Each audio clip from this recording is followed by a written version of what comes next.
Ever pondered over the peculiarities of gallium? Or perhaps been intrigued by its interaction with aluminum?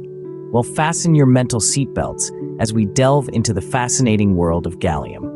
Gallium, a soft, silvery blue metal at standard temperature, holds a unique place in the periodic table. It's one of the few elements that can be liquid near room temperature. When it encounters aluminum, things start to get interesting. Gallium has an uncanny ability to infiltrate aluminum's crystalline structure. It weaves its way through, altering the aluminum's properties and causing it to become brittle. This spectacular reaction is often a subject of fascination, but it's crucial to understand that it's not all fun and games.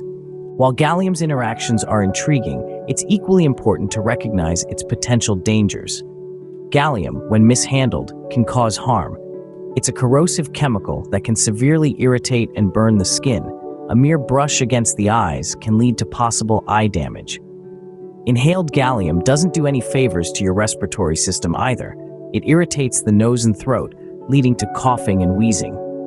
But it doesn't stop there. Gallium can also wreak havoc on your kidneys and liver, causing potentially severe damage. So, despite the allure of gallium's unique properties and reactions, it is wise to exercise caution. This isn't a substance to be trifled with. Unless it's a part of your job and you're equipped with the necessary safety measures, it's best to admire gallium from a safe distance. Knowledge is power, and being informed about gallium's properties and dangers empowers you to make safer decisions. So, remember, steer clear of gallium unless absolutely necessary, and always prioritize safety. Keep feeding your curiosity, stay informed, and don't forget to subscribe for more fascinating insights into the world around you.